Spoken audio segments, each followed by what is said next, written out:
Hey, how you doing? This is another one of those short ones. This is Ferdinand Magellan, first circumnavigation of the Earth. I just did Francis Drake, who is represented here on the left. And these are short, but I think they're interesting.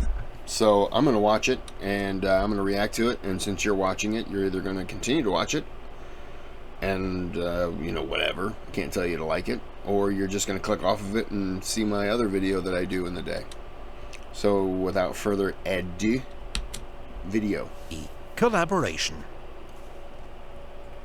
In the late 1400s, a great new age of European exploration began, led by Portuguese, Spanish and Italian sailors. They made great voyages into the unknown, full of danger, adventure and discovery. These pioneers were driven by Christian zeal and profit. In Europe, spices like cinnamon, cloves and nutmeg, which grew only in the Far East, were worth their weight in gold. Whoever controlled their trade was guaranteed immense wealth. By 1518, the route to the so-called Spice Islands was dominated by Portugal. Spain wanted a route of its own.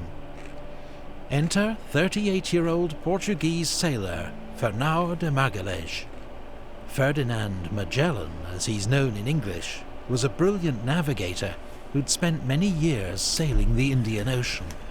But he'd fallen out with the King of Portugal, and now offered a bold plan to his rival, King Charles I of Spain.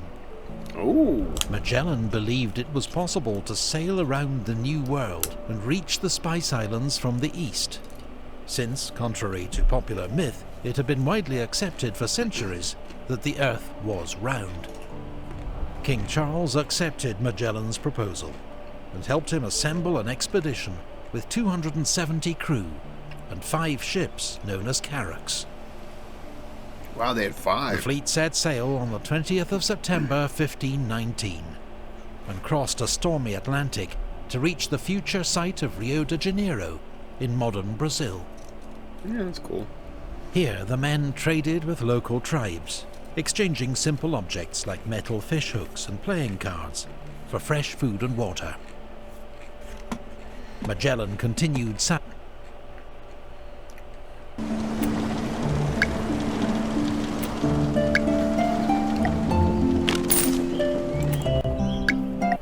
My internet's not doing great today. Magellan continued south until winter storms forced him to camp at Puerto San Julian. I've heard about this There, place. Magellan faced a mutiny led by Spanish officers convinced he was leading them to their doom. Magellan acted swiftly and ruthlessly. He sent loyal men to kill one of the ringleaders, while another was captured and executed. 2 others were marooned, left behind when the fleet sailed south again in August. As Magellan searched for a passage west, one ship, the Santiago, was wrecked, though the crew were saved. Another ship, the San Antonio, deserted and sailed home. But Magellan did discover a 350-mile strait, which now bears his name, through to the far ocean, a sea that seemed so calm, he named it Mar Pacifico, the Peaceful Sea, or Pacific Ocean. So Magellan named it, huh? But the Pacific Ocean was far bigger than they'd estimated. Their supplies ran out. The men were forced to eat rats and drink putrid water. Ew. 19 died of scurvy. Yep. Then, after 99 days at sea, the lookouts spied land. They'd found Guam in the Mariana Islands, but when the islanders stole one of their boats, fighting broke out, and Magellan had to leave without fresh provisions. Oh no. A week later, Magellan and his men became the first Europeans to reach the Philippines, where they were able to feast on bananas and coconuts. There you go. With Magellan's Malay slave acting as translator, they sailed on through the Philippines to Cebu, where they made an alliance with a local ruler who agreed to be baptized a Christian and swore allegiance to the King of Spain.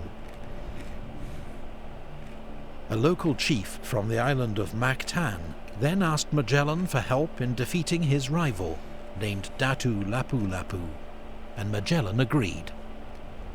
He crossed to Mactan with 60 men in boats. But though the Europeans had superior weapons and armour, they were massively outnumbered.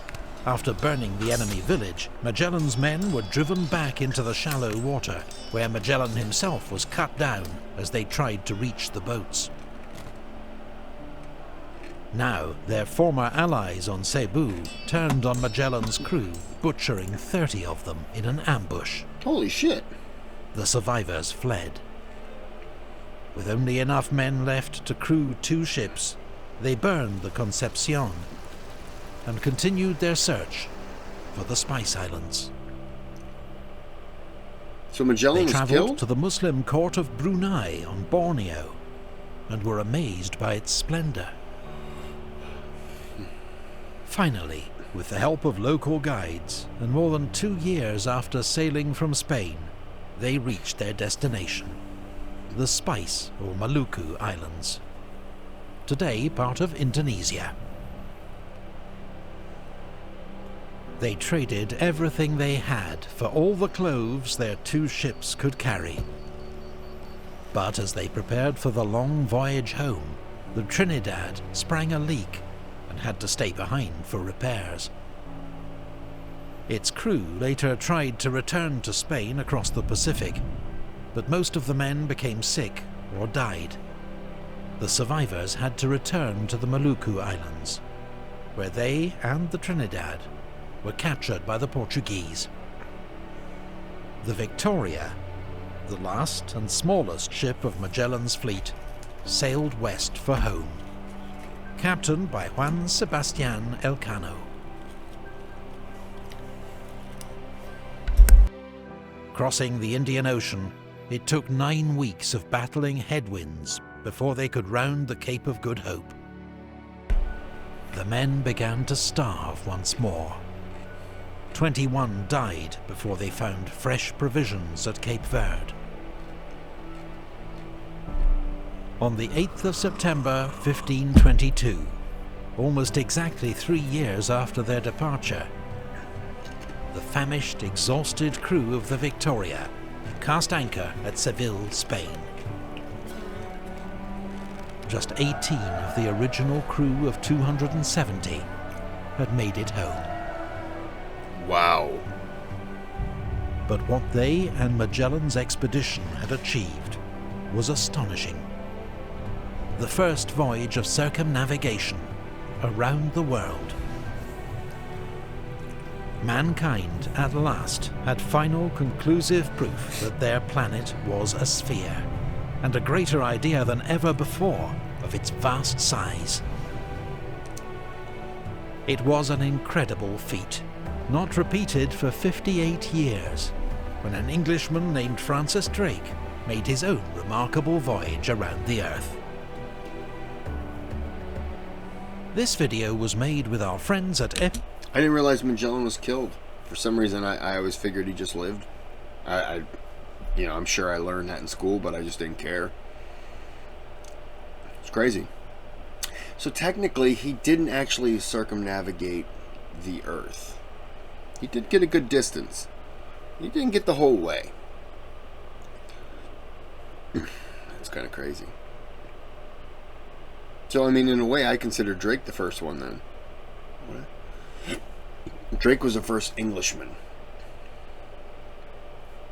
But Drake was the second person to do it. But I actually consider Drake the first because he actually, Magellan did 75% of the leg of the journey.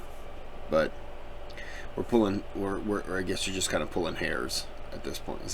That's not the term. Whatever it is. Well, I'm going to end it here. Have a good day. Have a good night.